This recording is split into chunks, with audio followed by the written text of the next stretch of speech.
Big hand for DJ Succubus. Incredible. Hello, I want to thank you for coming out tonight. This is our very first poetry night, but also this is our 37th season here in downtown Los Angeles. It's incredible. I haven't been here the whole time. Sometimes it feels like it, but we are focused on free public access to global performing arts. And that doesn't just mean concerts. We have amazing concerts here. That also means access to poetry and theater and all different kinds of arts and dance. And so we're very lucky to have partners to work with that can help curate a night like tonight. So tomorrow night we have a concert with Sona Jabarte. Please look us up on grandperformances.org. Look us up on our social media, Grand Perfs, P-E-R-F-S on Instagram. You'll see the eclectic and varied lineup that we have coming up this summer. We're going every Saturday, except for next weekend. After next weekend, every Saturday until the end of August. And every concert's gonna be big. It's everything that we put out here is meaningful. We care about what we put out here. And we always want to hear what you guys think. So please follow us on our social media. Let us know what you think, especially tonight, because tonight is so important to us. We're so lucky to work with so many great poets for tonight. So before we get started, I want to introduce you to our president, Rafael Gonzalez.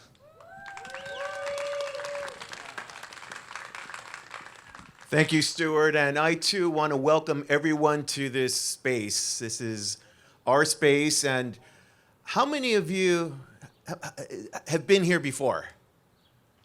So quite a few. So you know the great, amazing performances that we put on. We're excited because tonight marks the first night that we get to present the word. And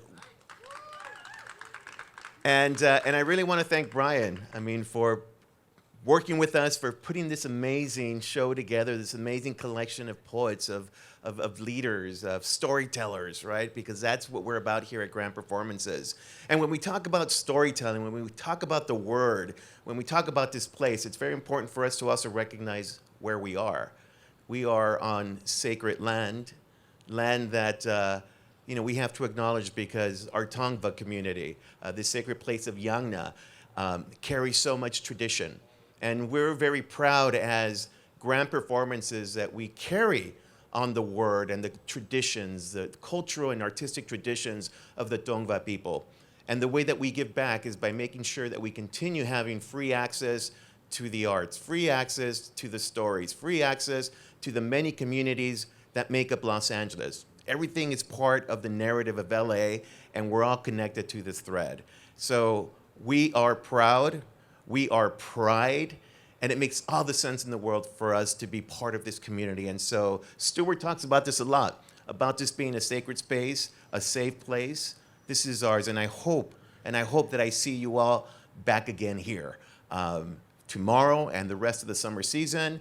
And hopefully we'll see each other out in the communities too, because when we talk about access, we have to go to the people. And so that's what we're about here at Grand Performances. So thank you all. I'm excited. I'm going to be sitting and just embracing everything that's going to be on this beautiful stage here today. So thank you. Thank you, Rafael.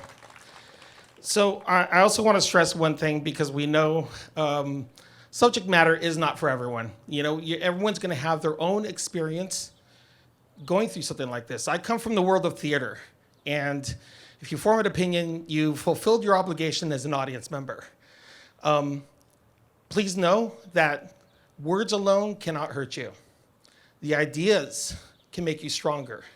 So I hope you open your heart, open your minds, and really listen to this conversation, because everything we put out here, if it's music, if it's dance, if it's poetry, if it's theater, it's a conversation. It's a one-on-one conversation. They're talking to you. They're telling you about their experience. And it has value. And so this will always be a safe place for that.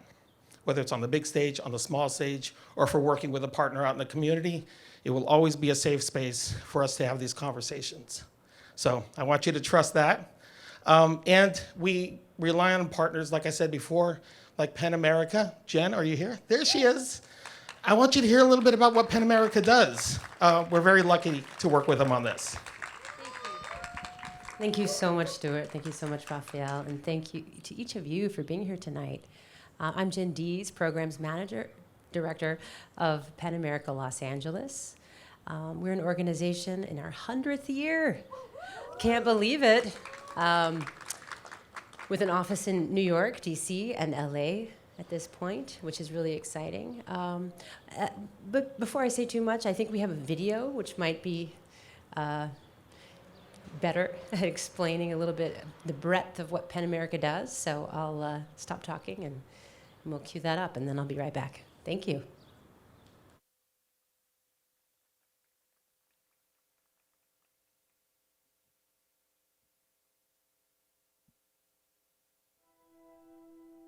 Yes, words have power, and it is in fact because of their power that we must protect them.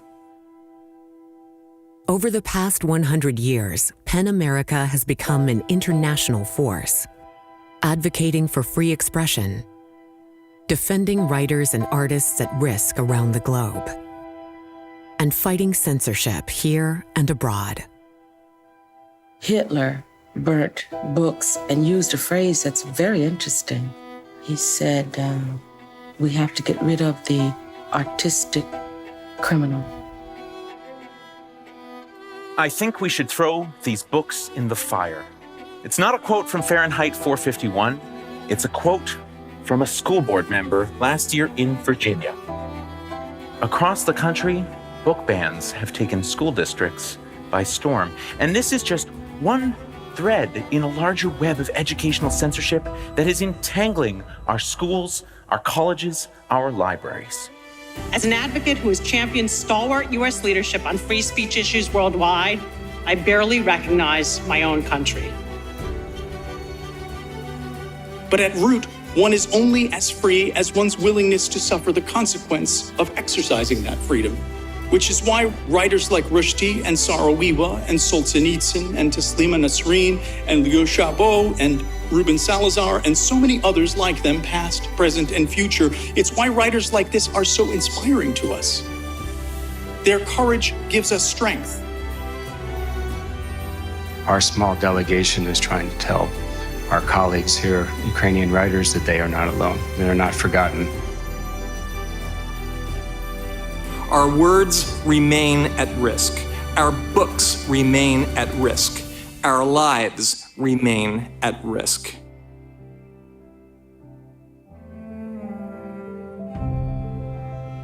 PEN America is building networks across the country of advocates and literary leaders of all ages to make their voices heard, whether they are writers in prisons or students on campuses or journalists fighting disinformation and online harassment.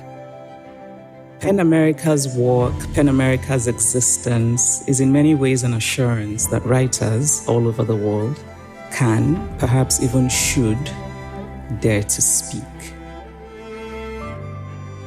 At PEN America, we are fighting for free expression in all its forms. Writing, film, theater, art, music, research, digital activism, and journalism. Because creativity freely expressed transcends borders and drives our curiosity. It's how we share experiences, tell stories, and understand others. Free expression is the lifeblood of our freedom and humanity. It's what unites us. For PEN as an organization, it should be heartening to realize that it turns out the pen is mightier than the sword. The stories we tell are powerful. PEN America, championing the freedom to write for more than 100 years. With you, we're ready for the next century.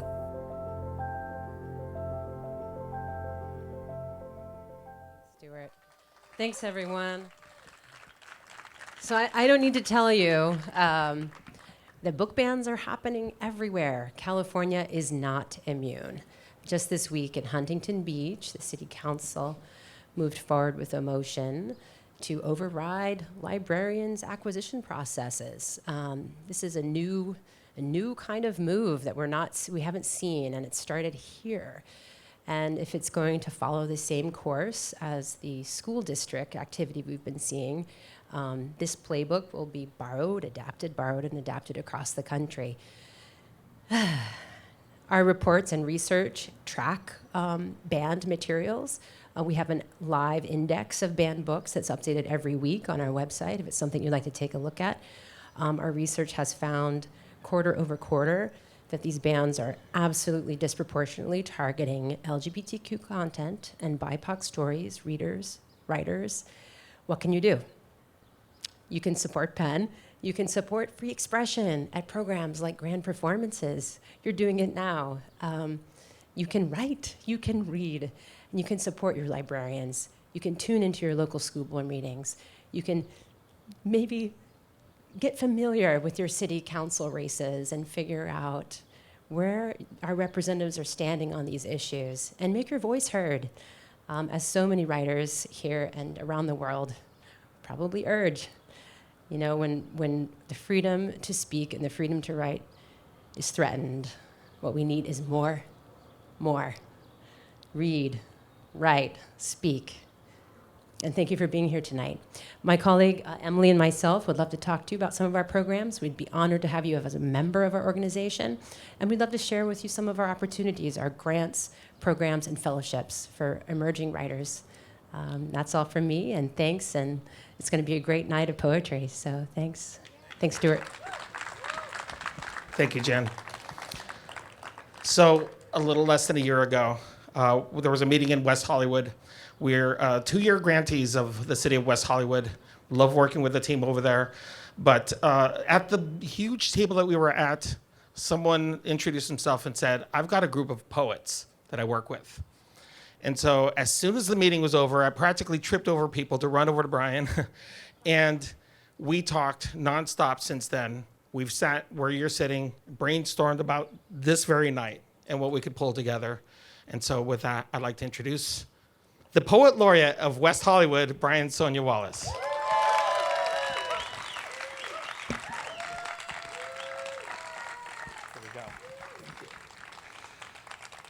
Oh, thank you all for being here tonight and for coming to be part of this ritual. I always think of poetry as a ritual, as something that we do together, an action that we repeat, the way that we return to a book, we return to a text. And so I'd like to give an opening and invite everyone to participate in it that I return to each time. Can I have all of the poets who are performing tonight just join me in a circle on stage? You can bring stuff up if you need to. I didn't warn them about this. Come on up, poets, so that you can see. Just stand shoulder to shoulder for me. You can close the circle. They're part of this. You can close the circle. There we go. Come on in. Ravenswood. I invite everybody to close your eyes if you're comfortable doing that. And we're just going to take 3 breaths together to open the night and to welcome the words that we're about to hear. This is a practice that I learned in Theater of the Oppressed circles. The 3 breaths each have an intention, and I'll tell you the intention. So the first breath that we're going to take together is a breath for our ancestors, for the people who have come before that, be that family, be that literary ancestors, the giants whose shoulders we're standing on. The first breath is a breath for the ancestors. Breathe in and out. Our second breath is a breath for the village, for the community that we've gathered here today, for all of us being in conversation with each other, being in concert with each other, whether you've known people here for years or whether this is your first time meeting. By coming together in live performance, we create a village. The second breath is a breath for the village. Breathe in and out. And the third breath is a breath for ourselves. Within all of that context, as a reminder that each of our voices is powerful and important, and that we need to take care of those voices. We need to take care of ourselves. The last breath is a breath for the self. Breathe in and out.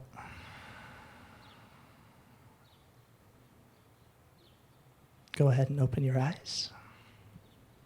Thank you, poets.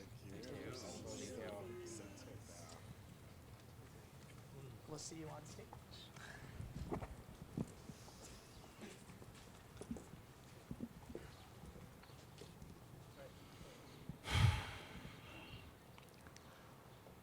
The morning of Pride, I rise early to write, handicapped by dogs. I want poetry to sit in my lap, to stroke its long ears. But there's already a pug there, chin planted firmly on my forearm. I want to wrestle with words, to tease them from the space between meaning and becoming. But here's a hyperactive pit bull mutt with a slobber jaw of plastic and an insistent paw. I want. My therapist tells me, reframe, I need to, I want. To reframe my obligation as desire. To see what sticks and what falls away. I get up to pee and find the big dog has flooded the bathroom hallway. When I return, the little one sits in my lap, and there's nowhere else I'd rather be than here, right here, 7 a.m. before my lover rises, the center of a love triangle between two jealous dogs who give each passerby walking with their own leashed love a bark. Their own leashed love. Someone small and soft enough to be believable when they tell you at the door when you arrive home that you are worthy of so much love.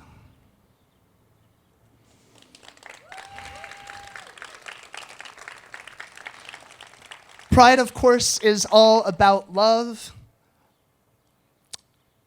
But if you trust the emails that are in my inbox, you'll know that this year, at long last, after the harrows of COVID-19, the orgies are back in full swing.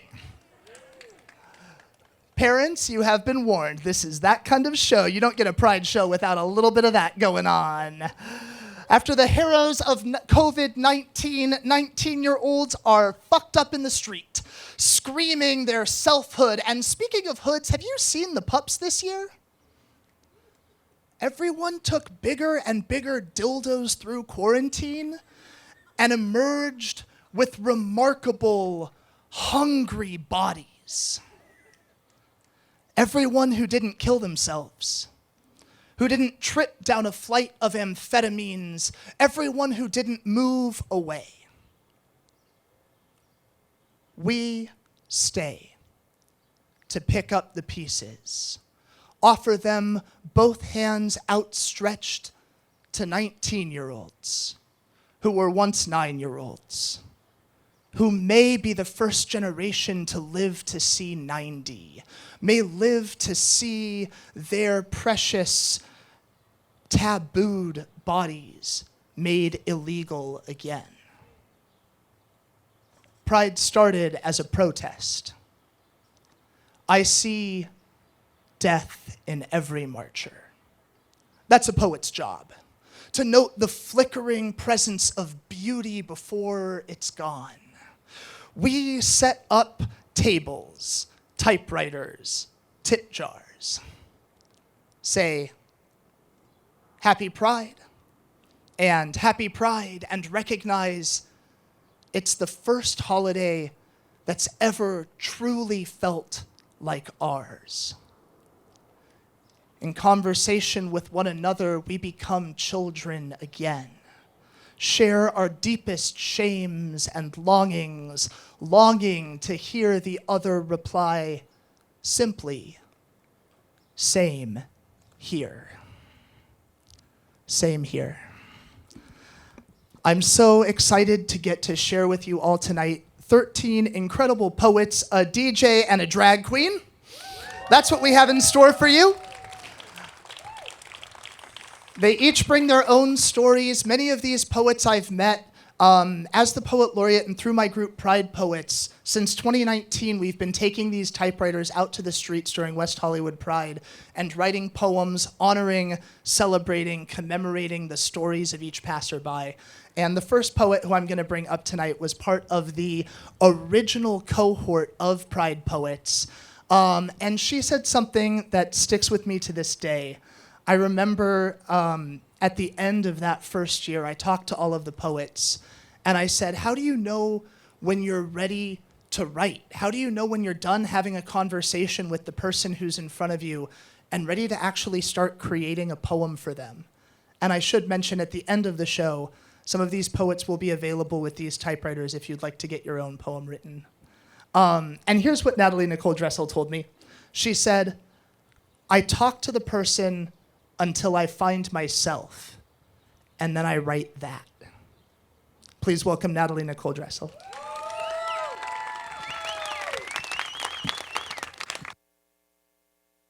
Look out, look at that. Oh my God.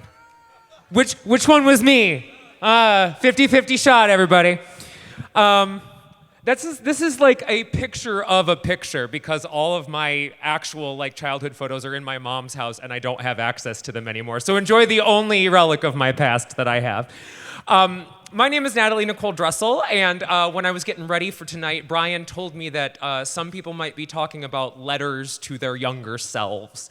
And I'm like, oh, that's interesting, because I wrote one of those 15 years ago. I had not transitioned yet. It was 2008. I was 23 years old. And so I went digging around to look for that old letter. And I was shocked to discover that it was really mean. I'm not going to read you the whole thing, but I have some excerpts of 23-year-old me being very rude to 5-year-old me. All right. Kid, you are annoying. Yeah, there he is. Okay. You are loud and obnoxious, way too chubby for a kid your age. You want to be cool, but mom's only going to buy you sweatpants to go to school.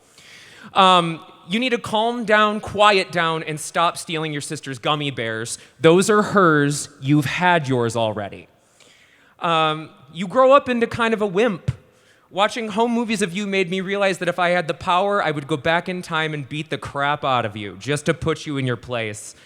Go on a diet and exercise. I'd rather you deal with the weight issue back then than have me deal with it now. Don't be such a mama's boy. And learn to play the piano or something. Stop wasting time. Sincerely, older me. I do remember at the time being a bit surprised by how harsh that was, but it was the truest thing I'd ever put to paper at that point. This was how I spoke to myself all the time. It just seemed and felt normal, and the only weird part of it now is that I was now basically yelling at a 5-year-old. I now recognize a lot of my mom in those words that I said. And I'm realizing how much I internalized her rejection of me and how I naturally was. I hated who I was, and I blamed that younger kid that was up there earlier for walking on a path that made me stuck here, stuck at 23 as the inescapable me. And that age, I thought I'd had everything figured out already. Life is hard, try to be less of a loser. But my real life hadn't even started yet. So many defining moments had yet to come. Like, I hadn't met my partner yet. We've been together for 15 years. Thank you. I hadn't gone to college yet. I hadn't moved out of Michigan or lived anywhere else. I hadn't realized that I was transgender, and I hadn't learned how to love myself or to understand that I was worthy of love just as I was. I never knew that. No one ever taught me. I'd been taught that I'm somehow lacking And love is something you have to earn through actions and achievements. And I didn't know how quickly the inner glow of accomplishment can fade if you don't keep the ember burning with some feeling of self-worth. So I'd like to say something to 23-year-old me. It's a letter to my younger self writing to my younger self. So, dear 3-year-old me, be nicer to us, you meanie head. You are so busy toiling day and night, willing yourself to be different than you are, but you are running from us, even though we know you and accept you. You are killing yourself, killing parts of yourself to win the approval of people who, if you really got to know them, you wouldn't even really like them that much, honestly. You still think toughness is strength. But trust me when I tell you that true strength comes from vulnerability and being yourself. Thank you. I know you're afraid all the time. So am I. But being afraid is way easier to deal with when you're not pretending like you're not afraid. And it's way easier to deal with when you're able to ask other people for help. Spend some time learning how to make yourself happy in a way that isn't dependent on anyone else. Get to know who we are when we're alone.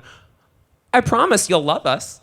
From Natalie. And now, before I go, one last quick thought to 5-year-old me. I just want to say, don't change a thing, cutie. You're beautiful. Thank you. Natalie Nicole Dressel. This next poet met Pride poets at Pride, got a poem written. Little did we know he was a Lambda Award-winning writer and author. It's Victor Yates.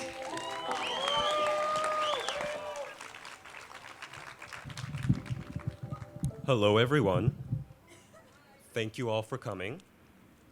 My name is Victor Yates, and I will read a poem that someone requested about the place of Black trans women and Black gay men in the queer community. Thank you. This is called For Anthony. It is a collage, sequin fabrics, glass bits of a nail polish bottle, the fascination of loneliness and coming together. That is how I found you, discarded by your mother. It is a collage, the leftover fabric from a shirt fashioned into a crop top. How your finger snapped then, how your tongue pops now. We speak our own language. That is how you saved me, calling me brother. It is a collage. Stickers with black fists cut from denim that doesn't fit anymore. We remind them that the first pride was riot, was brick, was a broken fingernail, was a black face, was your sister. Thank you.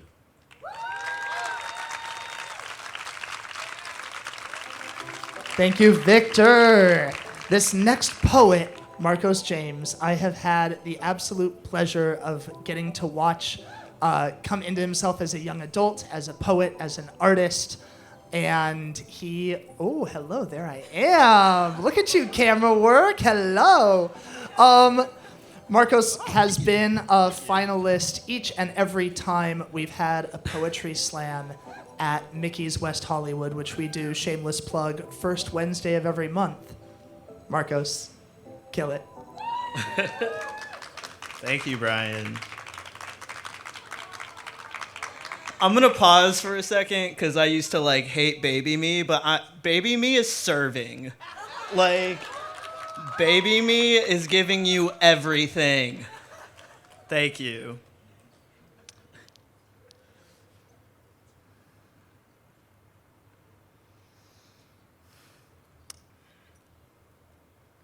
I'm walking into CVS with a depot testosterone prescription and a dead name.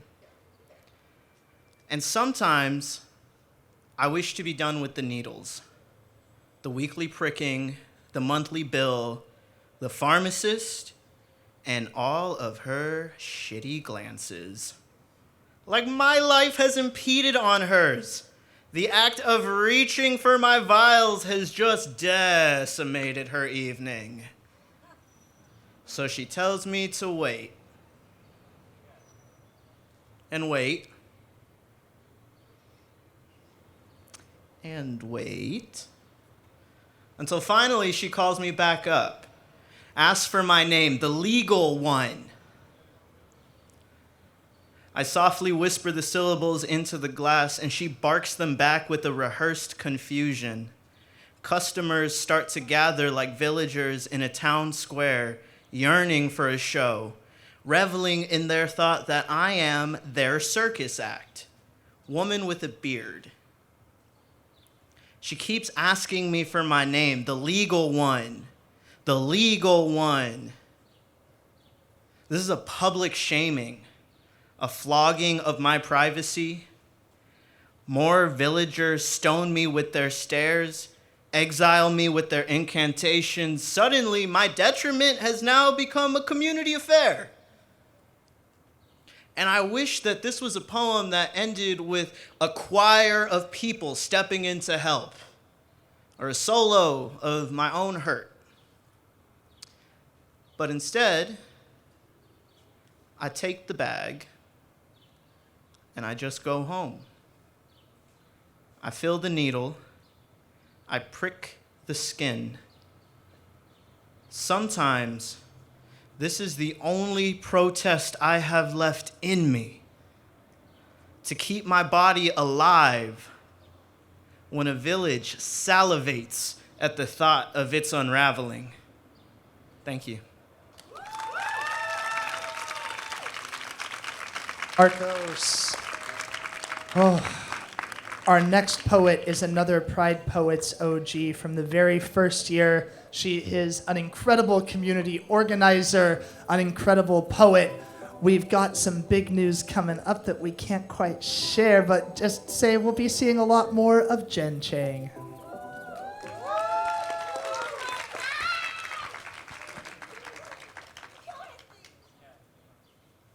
"10,000 butterflies. How many butterflies had to flutter to change the weather patterns enough for my ancestors to survive, to escape the cultural cleansing that was meant to erase those who were different?" Popo said, "Many did not make it, especially your father's side, tailors, those who had skills too smart. Some drowned. They had to swim across the waters to the British colony, Hong Kong, where they made a new life." "But why?" I asked. "點解啊?" "點解?" "To survive, to escape the bad guys." Grandma tried to explain to me when I was only 5. When I was a teen, the Japanese soldiers could have taken me. I had to take the soot, the burnt black bottom bits of the wall, rubbed it on my face to make me ugly, and claim my older brother as my husband, because the soldiers were likely to take away the single, young, pretty girls. Young, pretty girls were taken away during the war, so she had to pretend. It was safer to be ugly. What if Grandma Popo had been taken away? I wouldn't be here today. I wouldn't be here today if Mom didn't marry Dad, because Dad promised Ama on her deathbed that he would return to find a bride back in Hong Kong. Back in Hong Kong in 1996, I traveled as a college student before the turnover to China to find my roots. So much missing history, but my relatives said I had to promise to never go back to China alone. Never go to China alone without a tour group to protect you because you don't speak Mandarin and you stand like an American. Anything you say or not say will make you a rebel. For no reason, a lowly policeman can throw you in jail and you will be disappeared. Disappeared? Like the desaparecidos from the protest songs of Latin America I sang with my college choir?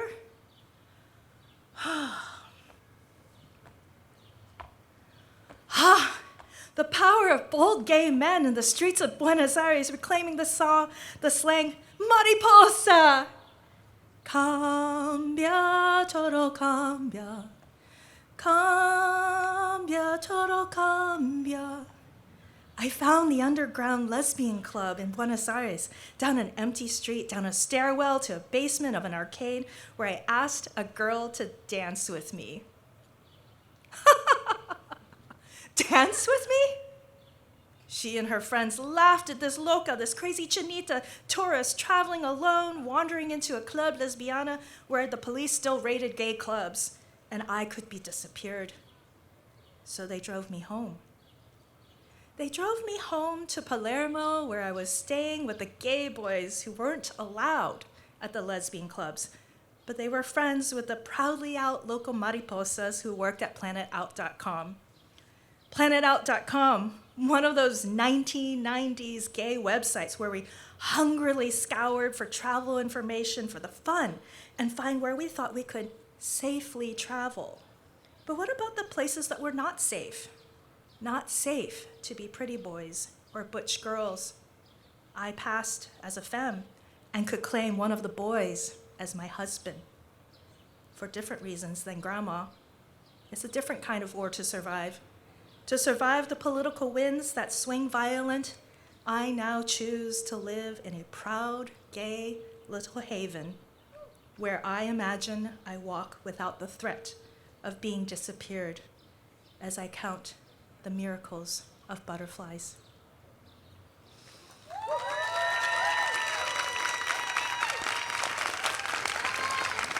Thank you, Jen. Thank you for taking us to that dance club in Buenos Aires.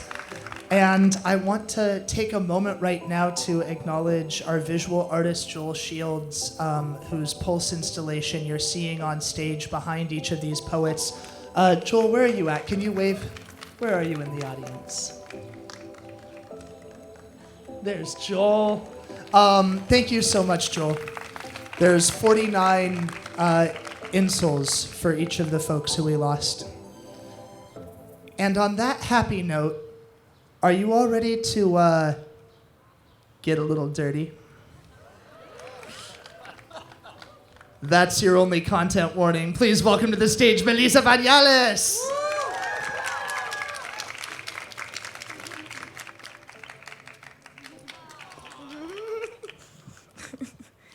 By the way, for those of you who know my poem, Dig, those are the roses. You were hoping she would say, "Will you fuck me?" But she asks you to go inside her. You know in order to do this, some part of you already is. You use what you always fall back on, your hands, and this time it is a fist. The truth is, you never go in that way. You're never sure she'll let you and sometimes doubt your ability to push in the right ways, but she asks you to. You know your body's fit when the woman under you doesn't even have to ask you to go slow, to take it easy. You like to think this is the secret language of women. It's not reserved for anyone in particular, just the ones willing to hear it. You know there is a type of magic hidden inside them and she wants you to find it. Then one hand slides itself into their hair and grabs it just enough to tilt her head back and let a small moan escape from that beautiful mouth where so many words live. Then you take your other hand, your good hand, the hand you can't live without because you use it for everything. The hand you take for granted until right now, when you feel the muscles in your body tighten and your heart beat against your bones, you wonder if she can hear it. You take that hand and you go to work. It makes its way inside and their face changes and she opens for you like pages and water. And she allows more of you to enter them, and you can't help for a split second think of all the ways and all the people and all the whispers that have been right where you are right now. You take their archaeology, try to read her writing on the wall, try to find the culture and the history so that you can be different. You won't take it and put it someplace else for everyone else to see. No, you will let it stay put. And you will just be thankful that you got to see it at all. And you will be thankful that she can't see the dumb fucking look on your face. Because to you, this is not discovery. It's not fine-tuning an instrument. It's not hitting all the right notes. It's just a moment. And you want to make it last as long as possible. So you keep going. And maybe now you're thrusting your good hand deeper and deeper while your other hand gently holds their throat or cups around her head like a baby bird. You hear the sound she makes, feel their nails dig into your arms and back, and their body is in flight, and you move together. Then it starts to happen. The good hand takes the form of a fist. And though it pushes its way in, it doesn't fight its way in. And the pushing is a punching faster and faster. And once again, you can't help but think where your fist has been. How many protests it's cut through the air, how many times it's defended the country of your body against those who would hurt it. How it's punched walls and doors and windows and could never find a way out of its own pain or into its own sanity is right now holding this woman up. And if it moves a certain way, it has the ability to ruin her or set her free. This is no dick. No cock. It takes time to enter. You have to forget yourself so that you can practice the lost art of listening, not to their breath, but to their want. Patience is not a virtue here, it is a requirement. And there is a sure chance that you might not make it all the way in, but a definite chance that you will be forever changed when you come out. And their mouth, that is usually so full of words, only manages to let one of them out. Fuck.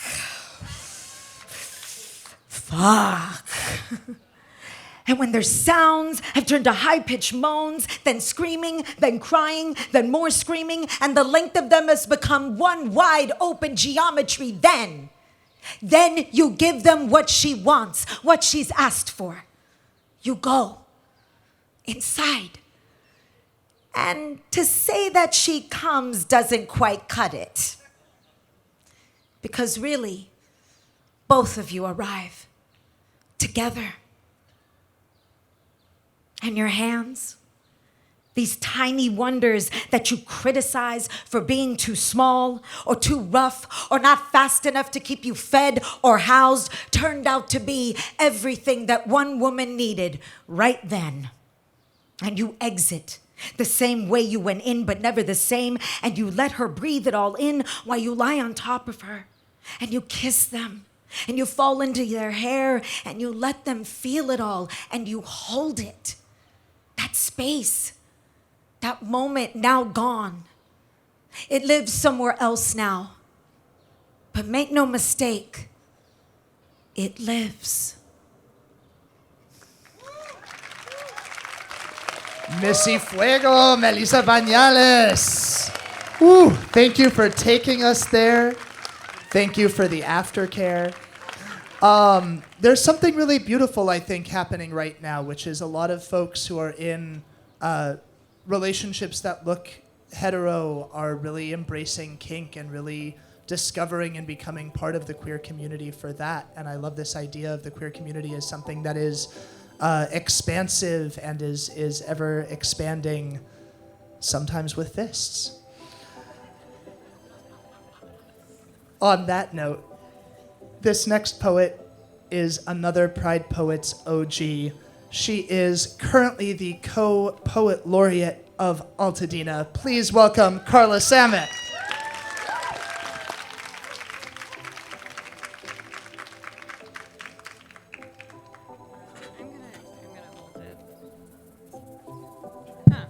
Okay, I hadn't thought about that. That's cool. Well, you all are a hard act to follow. This poem is for Milo, my wife who became my husband. He has become to sound more mannish, as if we were in an old-time movie. Maybe My Fair Lady? He's as grumpy as Professor Higgins. I'm not saying he wasn't a curmudgeon before, but the first days after his top surgery, it was as if he'd awoken in his real body, this new he and my husband. And I was moved by his happiness, as if he'd finally landed on the right planet. But then, I suppose the anesthesia and pain pills wore off, and there was a downward movement, as if the plane went into a tailspin. He says he has no regrets, but perhaps some resentment that he couldn't have been born into the right body the first time around. After that, I couldn't seem to locate the euphoria, the sweetness of those early post-surgery days when I could tend to him, and even with his pain, he looked upon it all with wonderment, as if he'd tunneled out the birth canal again, the right gender. This is not what I had in mind when I married that woman. The leap into removing those lovely breasts that were so sexy with the other masculine trappings, her manera de ser, butchy but tender, six-pack, fit and tough yet vulnerable, hair tied back, neatly pinned to the top, military style. The first time I saw her after we'd met, she was waiting for me, leaning against a building at California Plaza, grand performances. La Santa Cecilia playing in the background. We've both gained weight since we married in 2016. Rocky Road and streaming television are sometimes what holds us together. He's got angry scars on his chest, and the tone of his voice often matches with raw irritation. I am always asking too much because he's working full-time, in school full-time, taking 2 courses at another university, and getting shots of testosterone. But I'm a long hauler. My third marriage, I no longer resort to fight or flight as the only option. I remember the photo the documentary photographer took of still her the night before surgery. The light was just so duskish, and she lay back, arm behind her head, shirt off, those sexy blue shorts that matched our Mexican blue bedroom, her blue eyes, a badass look, breasts falling just so, and still there. Tough, languid even, but sensual. It has been almost a year now. Let me just say that he is happy with this new adolescence, this coming of age. When puberty first hit him as a girl, he offered to give the breasts away to those who complained of having none. He gleefully shaves the facial hair that begins to crop up. He is acne, a welcome sign that change is happening. I see the he appearing every day. Begin to see that mixture of shadow and light again. This is who I always was, he tells me, as he emerges from the chrysalis. He says he wants to be the right kind of man. Think tender. Think learning to listen, to not run from the feelings. Think social justice fighter. Nonviolent. My longing for something different, a woman, is eclipsed by my love for this person that dared to make this change at 45, to be the man he always believed he was. Thank you. Carla. And the book that Carla has that poem in is their wedding album, which I just think is so friggin' rad. Please now welcome Jose Rios, our good friend, your pride poet, to the stage.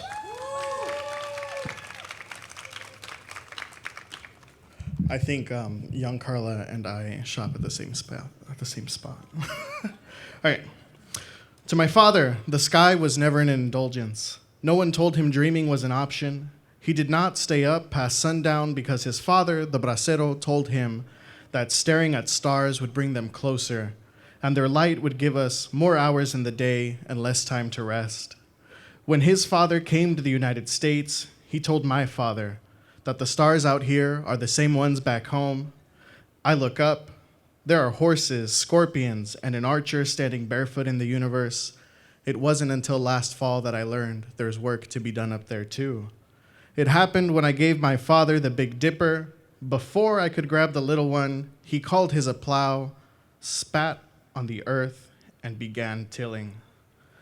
My grandfather came here for an American dream, and my father stayed here with a Mexican one. His dream came with saints, agave, and backyard rodeos where bulls bolt from chutes made of old garage doors and strings from alfalfa bales. At rodeos, I sold peanuts, took photos of everyone for no one at all. I sliced lemons so thin a horse wouldn't touch them. I poured drinks for men who would use my tip jar as a spittoon. And I used a bloody butcher's knife to fish flies from their drinks. But at the gay rodeo, I was nobody.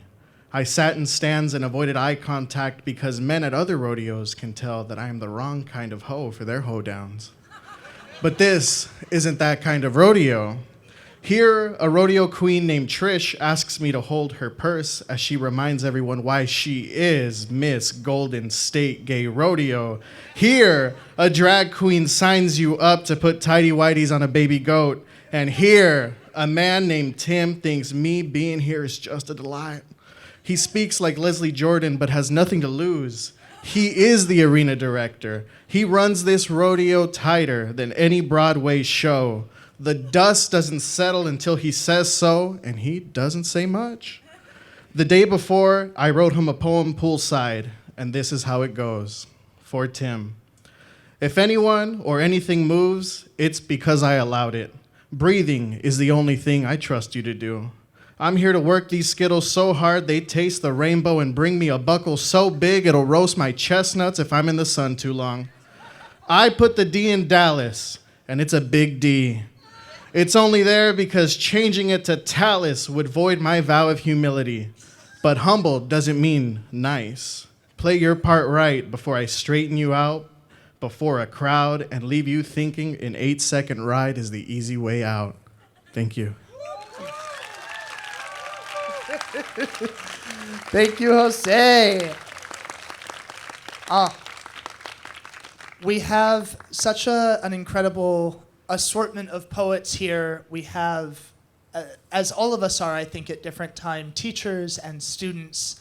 And this next poet is one of the absolute luminaries of the LA poetry community, of the LA queer poetry community.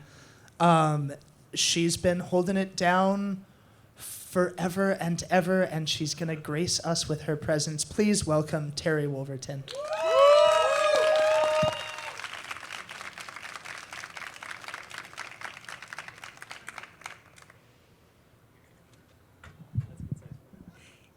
Even then, I was reading.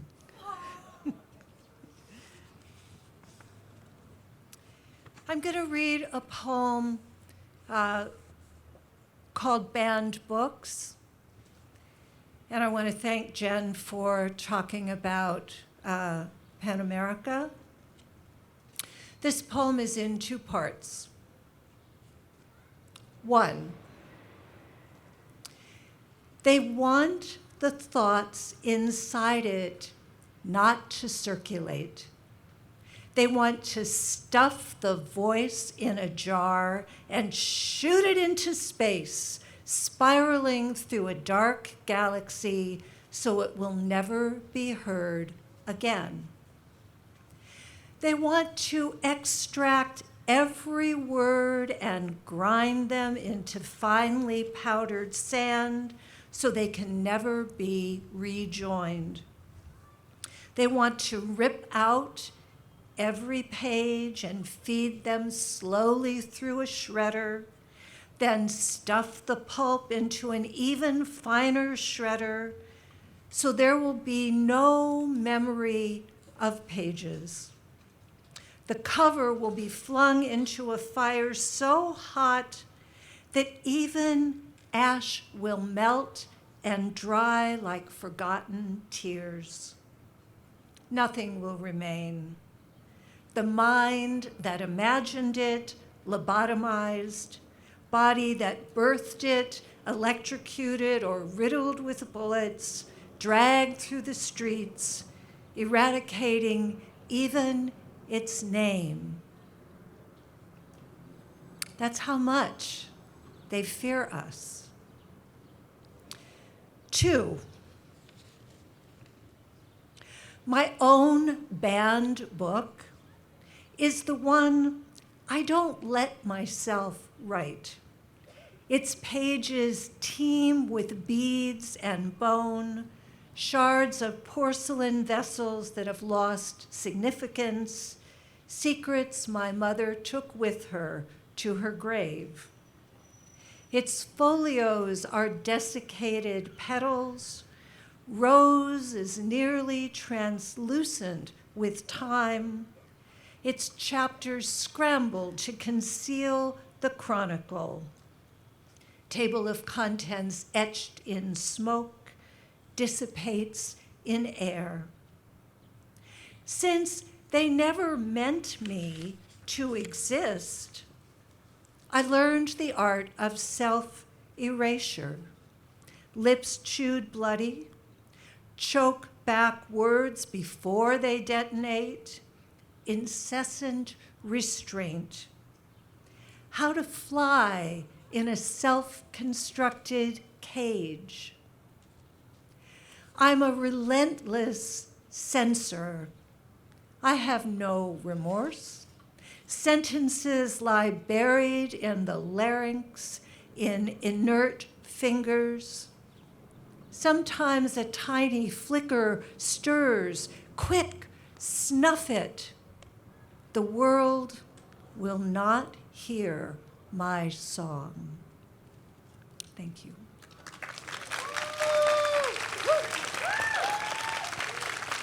Thank you, Terry. We're so grateful that you are here to share your song with all of us. One of the things that I think is the most beautiful about Pride Poets and about this practice is the conversation across generations that is so important for us as queer people and that we often lose, especially with the generations that we've lost. And I am so excited to invite the youngest poet to our stage. Sam Luo just graduated from high school. He is a Gitlit poet, and he is off to UC Berkeley next year. Expect big things, but for now, please welcome Sam.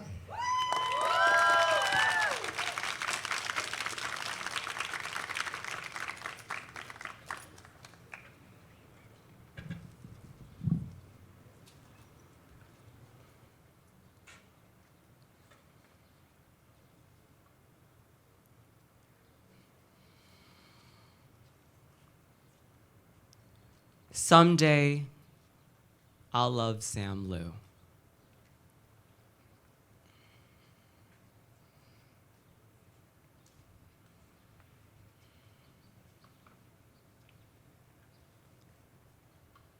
Dreaming of a white party where people like us, swathed in ivory, celebrate life as though we were not born fearing and refuse from our families. Angels like us, spinning tinsel from tribulation. I dream of swan balloons and silver foxes gliding this hypnotic heaven, a slice of tabooless tranquility. White cake with thick frosting I can finally swallow. Here I belt gainer and believe I've got all my life to live. Almost as if the white man I first loved did not call me a dead black hole, something hungry he could empty himself into over and over and call that love. That night, in my own bed, I dreamt up a father above who led me to water, his people to the kind shores of white sand. Here, I drown in horizon blue as the boy's eyes. Here, I baptize my body in essence that is not white, not holy, not another liquid I am force-fed and frightened by, no. The surface is so clear. I can witness my queerness kaleidoscopic and watertight. This smooth skin, this alien face, this symbiotic beauty. Someday I will voyage seas beyond our California coastlines. College will be a pond full of creatures I will dazzle, descale, then devour with my iridescence. I will learn to be my own god, goddess, white savior that never had a hand in my story, a self-proclaimed scripture, gospel for the ungodly and glossed over. Yes, I have dreams. Helium-filled hopes floating beyond this ether. I have visions past the veil, dreaming of becoming body enough for this soul, dreaming of a life I am beginning to call mine.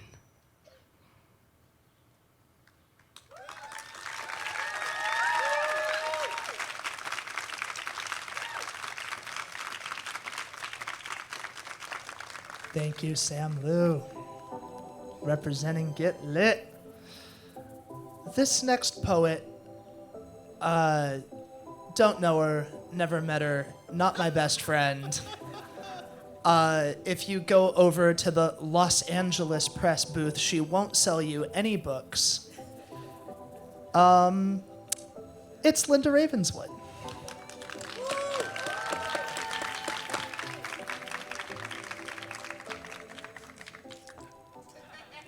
Right on. What a great turnout, you guys. Thank you so much for coming. I had no idea that this many people liked poetry. Wow. There's like 11 of us. This is fabulous. This is so good. Thank you so much. Thank you, Brian. Thank you, Mayor Pro Tem John Erickson. And thank you so much to Grand Performances. This is a gorgeous, gorgeous space. Here's a little something called Arriving in Time for What's Left of No One. Oh, I think I need glasses. Oh, terrible. Sorry. All right. Arriving in time for what's left of no one. My mother and I, one not at all, one most definitely, Q. It seemed as if we were crouching, stimming on leg strings, bears on the high wire, two grasshoppers singing to no one. Probably we were standing upright, always alone, unspoken LGBTQQIP2SA+, I say into my pocketbook while she orders milkshakes for both of us.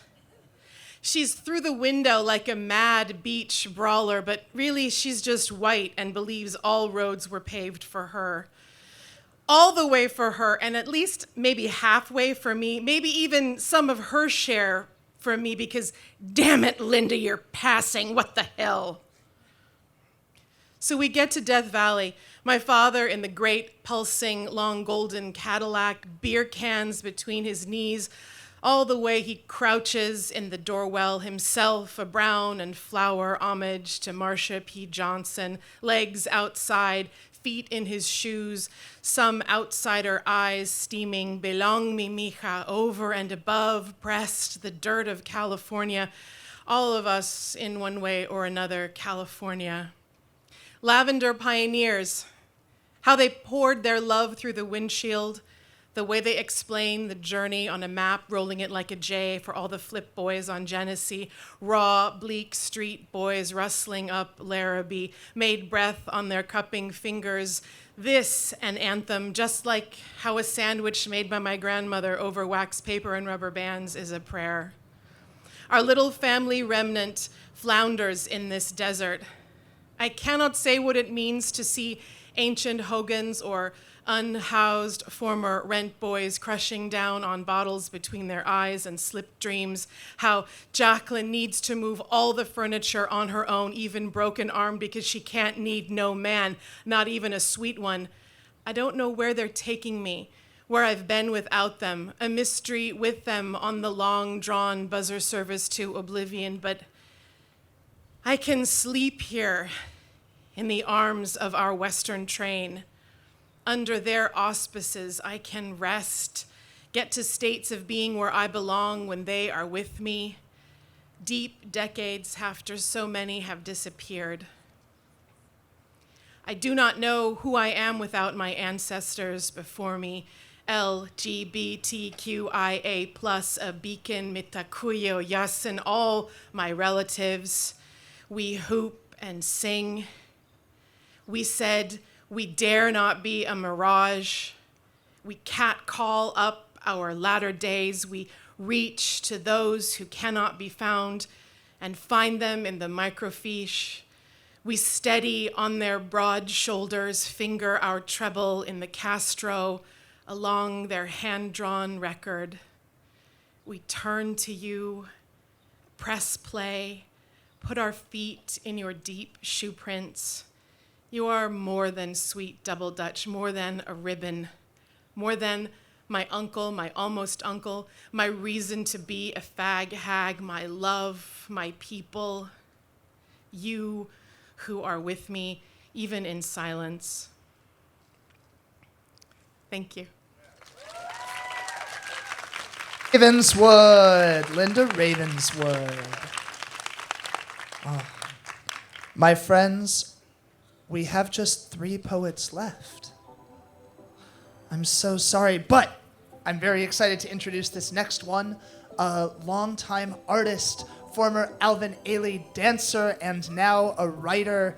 I met Jeffrey McCray in a class, and now he is publishing and sharing his work and his voice with the world, and it's been so beautiful to see. Please welcome Jeffrey McCray.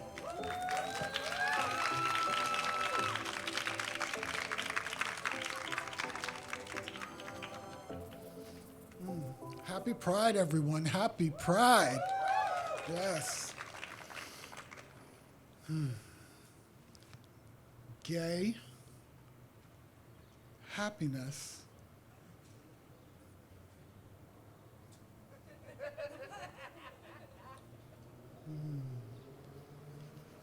Yes. Gay happiness. There's a place of bright happiness and multicolored bliss. And guess what? That's where I live. It's where exuberant laughter and camaraderie lives. And guess what? That's where I live. So happily living colorfully. What's up? My brother, girl, sister, sis with a C. He, him, they, and his. She, her, they, all friends. Souls tightly entwined for an everlasting never end. Standing strongly and deeply grounded in love and happiness. Let our lesbian, gay, bi, transgender, queer questioning, intersex, and asexual souls live free. Live free where they are and as happy as they can be. Please, never let the voices of the spirits upon whose shoulders we stand fade. Forever hear them loud and clear, recounting a life and a fight our ancestors never had. It was a fight for our lives, the future. They dreamed of this life we live. They could have never dreamed of this life we live. A life no longer forlorn, and a life no longer sojourn. Rejoice in your happy existence. Guess what? That's where I live. Thank you. Hey, thank you, Jeffrey McCray. All right, my friends, up next, we have the incredible Nate Lovell and Humble. Nate is my co-host at the Mic at Mickey's in West Hollywood the first Wednesday of every month. If you are a poet, if you are a writer, if you are a queer person looking for a community and looking to share your words and your work, we are here for you every month. And Nate, of course, being extra, brought some musical accompaniment. Please welcome Nate and Humble to the stage.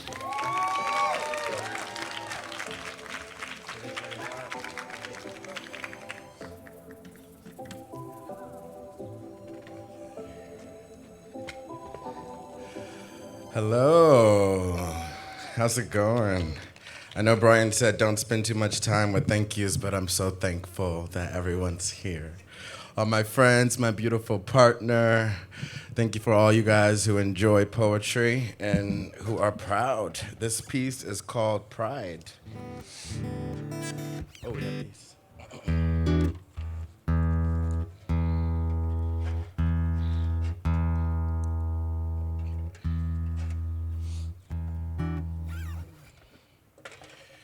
I'm a sitter. I went on this side.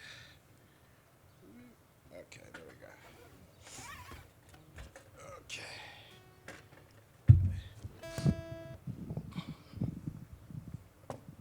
Okay, here we go. All right, you ready? Yeah. Okay. Sorry.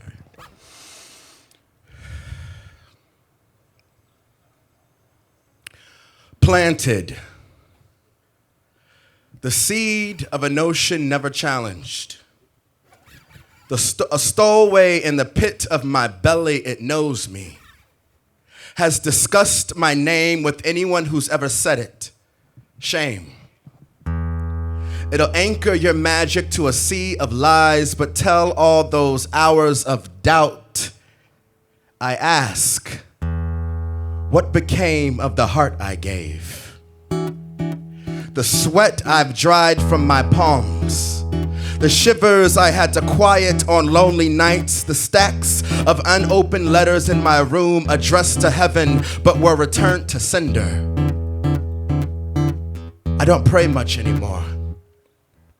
Tell me, how many times have me's become he's, whom stepped over stacks of unopened prayers, whom rage without a target for it, whom praise without a target for it, whom had eyes like secrets were hidden within his hazel, had hair cedar brown and unkempt, had hands thankful enough to be hands, bend at its will, never wanted fewer burdens to carry, just burdens that were different. Burdens buried so deep they began to rot. only made visible by the way its deafening stench stains his soul like judgment. He will never forget the first time he saw him. Finally, a cold sip after a canteen of lukewarm lovers, or the first time he kissed him, which was an enactment of God's vision, how time stuttered when their lips pressed, as if whenever perfect love is found, God snaps a picture. And you know, shame doesn't photograph well, only pride does. Let us please be proud that God created a song called Love, and we've heard it, that a man can meet a man, can love a man and keep time to his heartbeat, that a woman can be a flowerless myrrh tree but bloom full at the hiss of Aphrodite's whisper, feel safe in the arms that are softer and more familiar. I've been whispering too long, it's time to fight. I've been holding in this shit for all my life. No consequences worse than not living your life.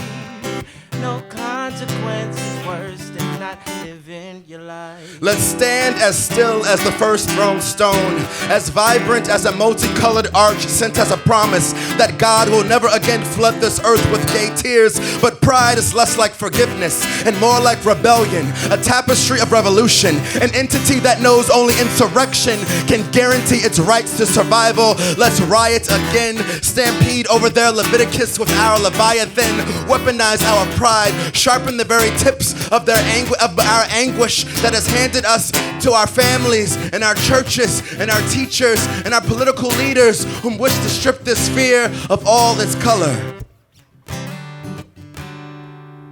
of all its glitter. Just know our pain is an atlas, a phantom limb that supports them, a creative force that is siphoned and gifted to this world that has always taken much more from us than it has given. And yes, we may have cause to celebrate, cause to fatten the pockets of alcohol companies and club owners, cause to fry our brains and seek pleasure before freedom, but let's cease to celebrate our self-destruction.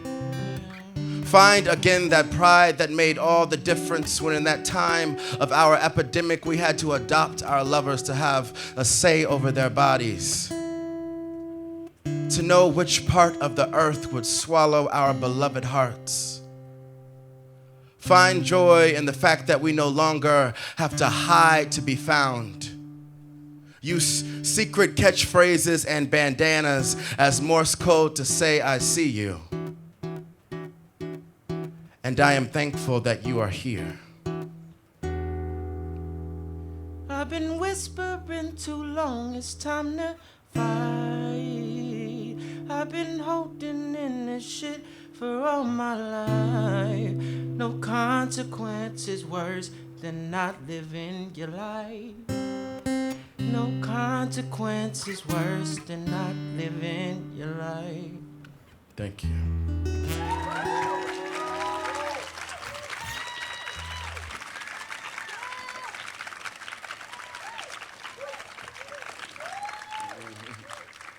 Nate, Lovell, and Humble. My friends, we are reaching the end of the evening. We have one more poet for you all, and then we have a pickle. We have an actual pickle. She's a drag queen. I'm very excited for you all to meet her. But please now welcome my predecessor, the originator of the role of Poet Laureate of West Hollywood, Mr. Stephen Rains.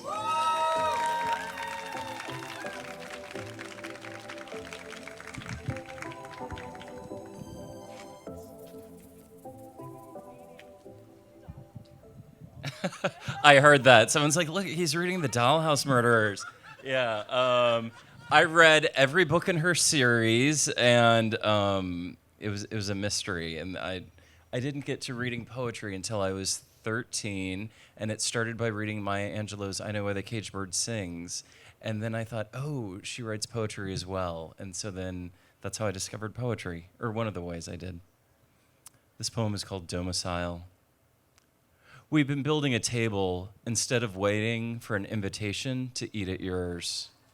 We've been loving and committing and creating ceremonies without needing your permission. We've been talking without raising our hand to speak. We've been writing, not needing your ink. We've been singing without your notes. We're building not a fortress, but a home where we can be who we are, love who we love, and invite you in for a meal. Thank you. Stephen Rains. All right.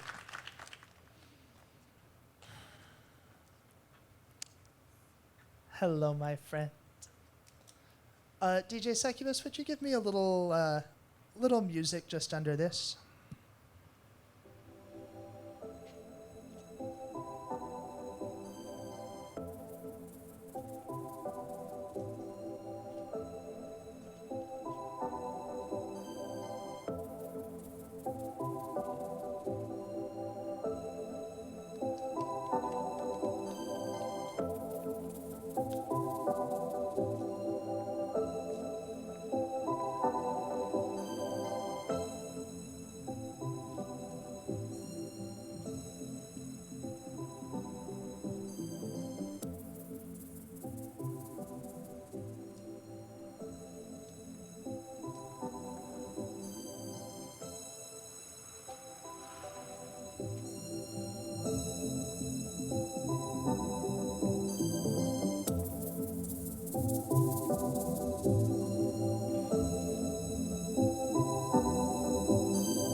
Hi, how are you?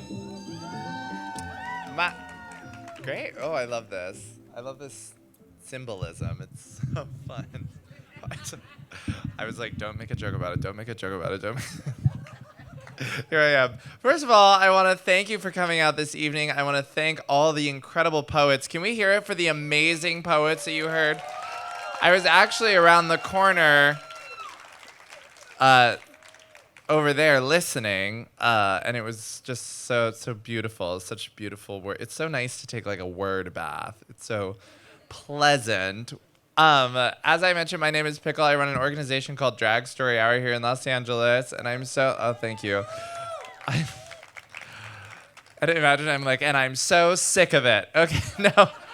And I am so excited to share a little selection from that program. It's exactly what it sounds like. We read books to children in libraries, churches, all sorts of places. And the program is so important to me because it allows me to share my love of words with kids and my love of reading and my joy that I get from literature that I got when I was young. And I always say that I like to do this program because I like to protect the children from the idea of permanence, and remind them that the only limit to their imaginations is the weight of their own fear. So with that, I'm going to read my favorite book. It's called In My Heart, a book of feelings.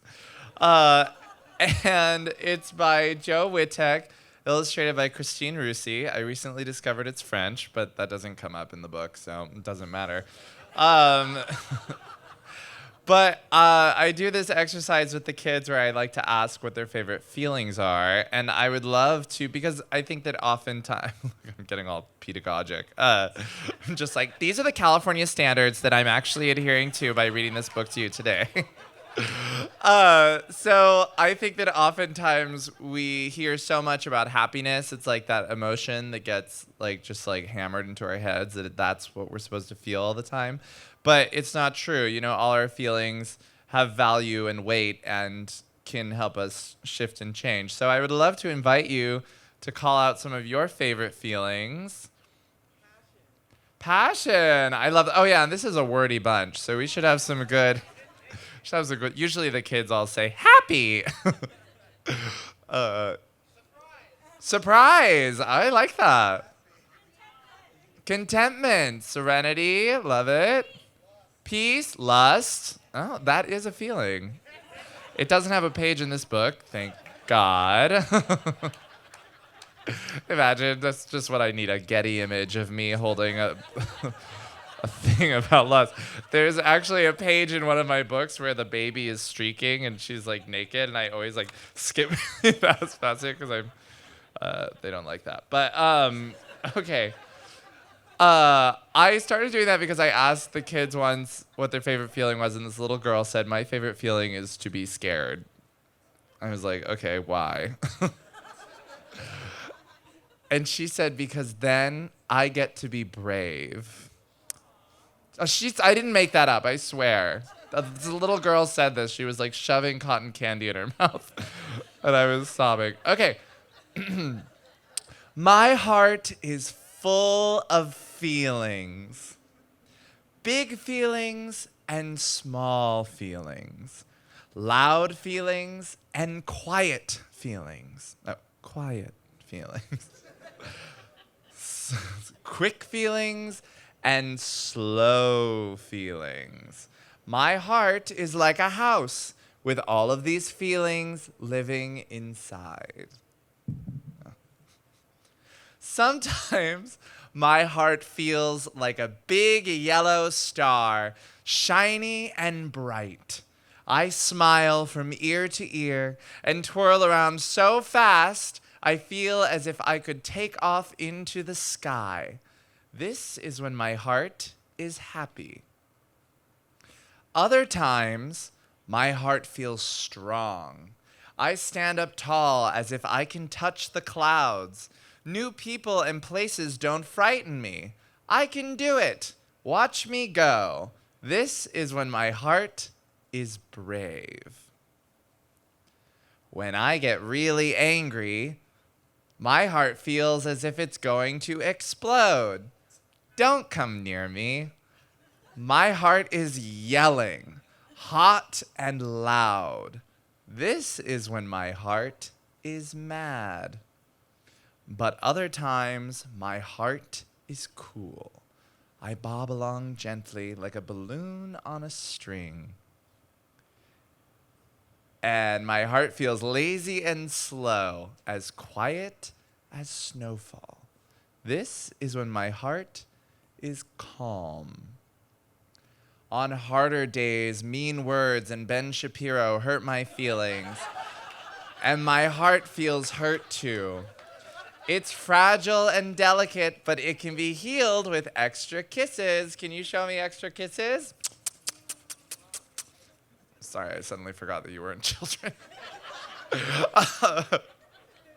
I'm AI. Okay.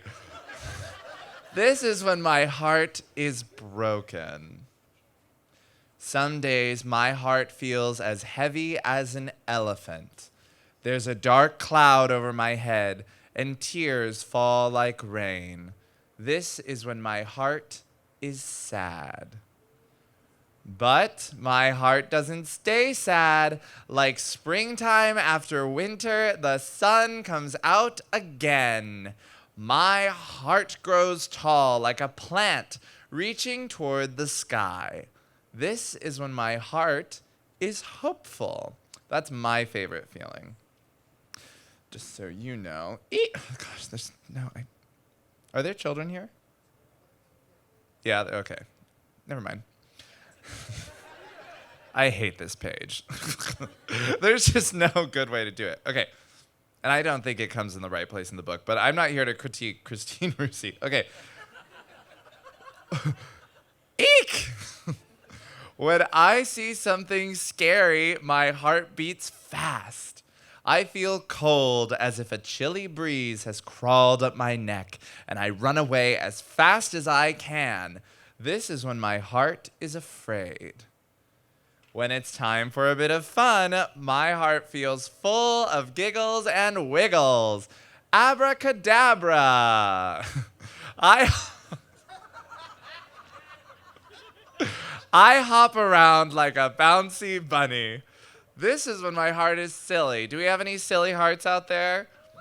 Yeah, I have a silly heart. Some people, I imagine some people in this, we're not really in a room, in this area, have serious hearts, and that's okay too. You need that. Sometimes I hide my heart away where no one can see, like my own small treasure. Safe on my swing. Oh, I don't want anybody to look at me. Safe on my swing, I watch the world from up above. This is when my heart is shy. My heart can feel so many feelings, and yours can too. Today, my heart is proud. How does your heart feel? The end. Thank you so much, and thank you, Brian, and thank you.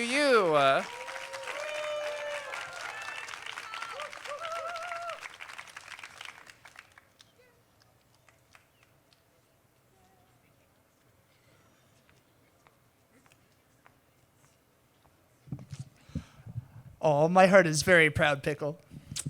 Thank you so much for that. Thank you to all of the poets, to Grand Performances for having us.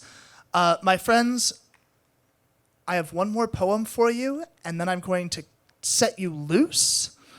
I'm going to set you loose to get painted by Marky over here. I'm going to set you loose to get books with the Los Angeles Press. I'm going to set you loose to get involved with PEN America. I'm going to set you loose to get some of the gorgeous art that's happening over here after this last poem.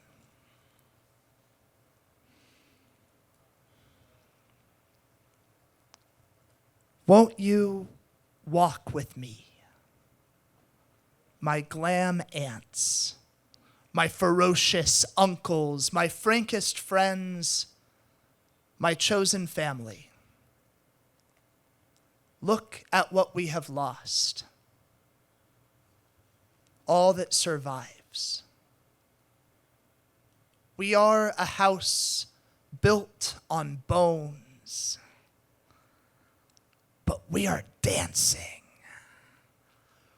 We are dancing on bones. You, dear, never stopped being a proud march, a palm frond in ragged wind. Yes, you curled up in last winter's hush. This city threads are lonely. A plastic oasis of skin, sweaty with starlight. But now, it's time for go-go boots and guitar strings.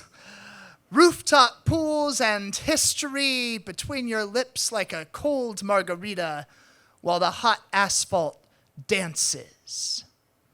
Each of us, a song. Equal parts party and protest. The Sunset Strip echoes. Jacarandas bloom bright after barren months. Our streets a symphony again. Wild beyond gardens blaze, honey, disco, French horns, and orange sherbet glow. Thank you so much for having us. Grand Performances, Stuart. I'll pass things back over to you.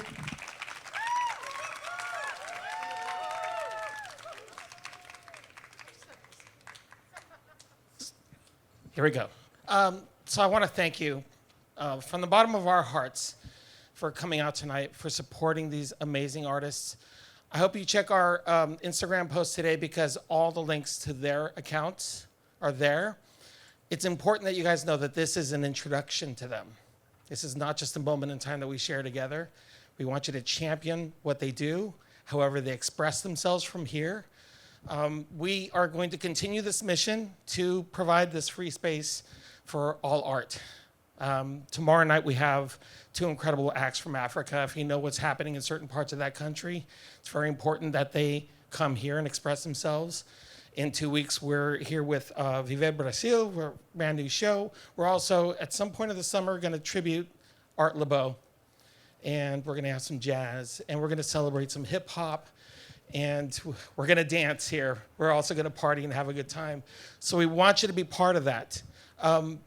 What's important for us to do this for 37 years and going towards 40, going towards 50 and 60, for us to do more of this, is the fact that we're a nonprofit. This is always going to be free. We want this to be accessible to everyone, you, your friends, everyone in this neighborhood, everyone all over the world. Roger over here is a great person to work with. He works with membership. He's going to tell you a little bit about what this is. Thank you, Stuart. And I wanted to thank everybody who showed up here. I must admit, when Stuart had pitched the idea of doing a poetry night, this was actually quite outside of our wheelhouse. We are a music and dance promotion, and I am just humbled to see everybody here who came to celebrate the power of spoken word, and it's incredible, and thank you, Brian. I did want to mention a couple ways that you can support grant performances, because we honestly could not do this without the support of individual donors. So one tradition we have here, this is called the red bucket. This is actually 2 buckets stuck together. We actually couldn't separate them. I don't know why they're stuck, but whether it's 1 bucket or 2, we actually go around and we humbly ask for your financial support. So if you have a couple dollars or something that you could pitch in here, we would greatly appreciate it. Every dollar literally goes toward production and artist pay. So, I mean, it's not like Stuart is pocketing it or me or anything like that. It's not like party money or anything like that. One more thing, too. If you are a frequent attender of grant performances, we do have a membership program. And part of my job is to actually put together really cool member benefits. So if you were to donate at the $150 level, we have things like free validated parking, free wine, free cheese, VIP lounge access, invites to exclusive events. So if any of that sounds interesting to you, you can come talk to me and I'll give you more detail, or you can look it up on grandperformances.org/donate. And that being said, I'm going to walk around with these 2 buckets and ask for your money humbly. And then just last words. Yes, there we go. Venmo, that's a really good idea. Want you to know that, honestly, to the last person on this team, to the crew, the amount of work that we put into providing this for you, we love you. This is your home as much as it is ours. You're always welcome here. And if you keep with us in this journey, we're going to keep challenging audiences to hear different voices and to go to different communities. So please support the artists. Thank you, Brian, for making a dream come true. Thank you to all of our friends out here, Pen America, Free Press, LA Press. Go check out the art. I bought some, please. And DJ Succubus, thank you so much for setting the tone for the night. So thank you, guys. Please go support everyone. Have a good night. We'll see you soon.